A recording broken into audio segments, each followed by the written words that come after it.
Imagine waking not from a dream, but into one you can never escape. Silk sheets, soft light, incense curling in the air. Yet every movement you make is calculated, measured, weighed. You are not a queen, but your beauty may bring a kingdom to its knees. This is the life of a concubine in feudal Japan, wrapped in luxury, bound by silence, and ruled by secrets. She rises before the sun, attended by silent women who never meet her eyes.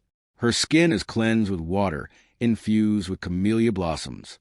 Her face powdered perfection, lips tinted like crushed you and me plums. Every layer of her kimono is chosen with care. One mistake, one misstep, and favor can vanish. Her hair is twisted into elaborate shapes, adorned with lacquered pins that look decorative but could be weapons if needed. She has learned to turn elegance into armor. She was not born for this. She remembers fields, laughter, her father's voice. But she was chosen, perhaps for her beauty, or perhaps as a gesture of alliance. Either way, her past was left at the castle gates. Now, she belongs to the uku, the inner chambers of the shogun's palace, a place of absolute privilege and invisible peril. She glides through corridors that echo only with whispers. Other women pass her by, each a rival, a threat, a possibility. Their smiles are sweet, their eyes are not. She knows every glance could be a trap, every compliment a blade. Some have fallen before. One vanished after her powder was found laced with crushed nightshade. No one spoke her name again. Midday brings duties meant to refine the spirit and charm the mind. Music from a shamisen floats in the air. She plays well, but never too well. A concubine should impress, never outshine. She composes poetry, folding longing into perfect syllables. She arranges flowers to please the eye and flatter the soul. She practices restraint, grace, stillness, because in this world, noise is weakness. Today, a visiting monk blesses the chambers. He offers prayers, but his eyes flicker. She notices. So does another concubine who watches too long. Messages can travel on folded paper, pass beneath robes, or tucked into the seams of obi belts. Love is dangerous. Secrets are currency. One misread gesture, and the rumor becomes truth. And truth, in this place, is lethal. She is summoned in the evening. The words are few, but the weight is immense. She has been chosen tonight. Her heart flutters, not with romance, but calculation. This may be her ascent or her ruin. She prepares like a soldier going to war, choosing her most subtle perfume, her quietest laughter, her most precise silk. She is escorted under torchlight, every step echoing down the stone corridors. In the chamber, he waits. Not cruel, not kind, just powerful. The air between them is not filled with words, but observation. She pours tea, her hand steady. She speaks sparingly, letting pauses speak volumes. When he touches her hand, she allows it, but doesn't reach. Everything is a dance, not of love, but of influence. If she captivates him, she might rise above the others. If she bores him, she could disappear. When it ends, she is left alone. No word to praise. No promises. Only silence and the cool floor beneath her feet as she walks back to her chamber. There, she removes her jewelry with trembling fingers. Her body aches, not from touch, but from tension. And then it comes. A paper, folded, slipped beneath the door. No sound, just presence. She opens it, heart pounding. A single character is written in black ink. Run. She freezes. The ink is still wet. Who wrote this? Why now? She hides a note, hears footsteps in the hall, forces her breath to slow. Outside, the other women laugh softly, as if nothing has changed. But everything has.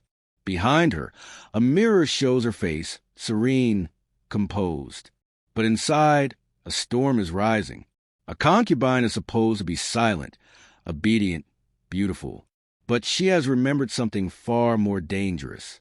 Her will, and in this place, that might be the deadliest secret of all. She was a wife, a mother, an empress. But history remembers her for something else entirely. Her name was Messalina, and in the twisted corridors of Roman power, she became a storm wrapped in silk, a flame hidden behind painted eyes. The empire called her many things: beautiful, wicked, dangerous, and none of them were lies. At 17, she became the wife of Emperor Claudius, a man old enough to be her father and too distracted to notice what unfolded behind his back. While he recited speeches and dined with senators, she spun a private empire of her own, one where love was a tool and secrets were currency. Her days were filled with feasts, performances, lavish gardens, and admiration, but her nights belonged to the unknown. She wasn't content with palaces or jewels. What she craved was power, the kind that came not from armies, but from knowing who desired her and how much they'd pay for it. Messalina's lovers weren't just random men. They were hand-picked pieces in a strategy she played like a ruthless game. Senators, soldiers, gladiators, each one gave her more than pleasure. They gave her leverage. At night, she shed her title in disguise, slipping into Rome's brothels not as an empress, but as a shadow. There, she held contests with other women, measuring lust not by love but by stamina. The stories say she always won. The whispers say she was addicted to domination in its most primal form. But underneath it all, there was calculation. The bedroom was her battlefield, and passion her political weapon.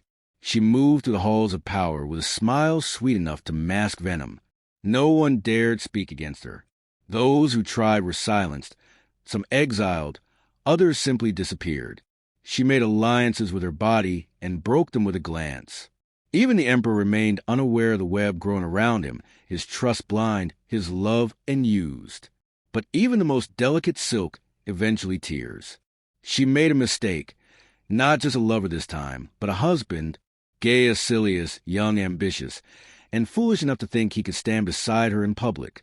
While Claudius traveled, Messalina and Silius were secretly married. It wasn't just adultery, it was treason. Rome buzzed. The whispers grew loud. Claudius returned, confused, then furious. His advisors showed him the documents, the witnesses, the truth. Messalina begged for mercy. She sent her children to plead with him, believing her charms could still save her. But the empire had already judged her. Her punishment would not be trial, it would be erasure. She was ordered to die by her own hand. A blade was given. She trembled, couldn't hold it. A soldier stepped forward and finished it for her. Messalina fell not with screams, but silence, and the silence lingered. Rome buried her body and her name, but never the fear she left behind.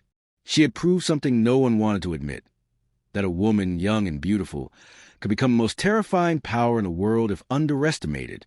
Centuries later, across the ocean, another revolution brewed, not with blades or poison, but with ink.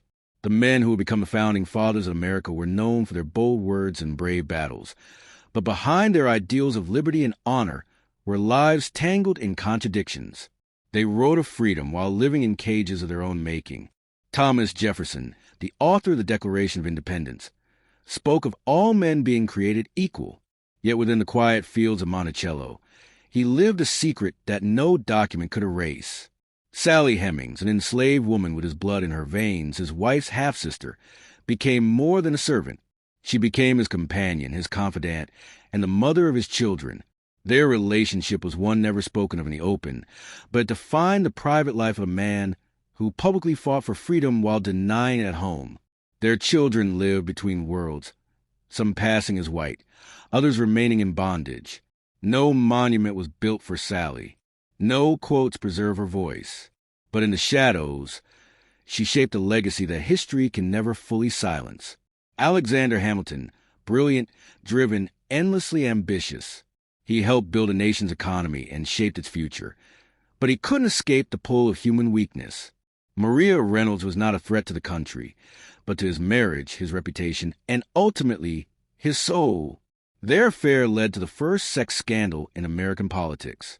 Blackmailed by Maria's husband, Hamilton chose the unthinkable. He published a confession. He named every detail, every meeting, every lie. It destroyed his image, shamed his wife Eliza, and burned his legacy with truth.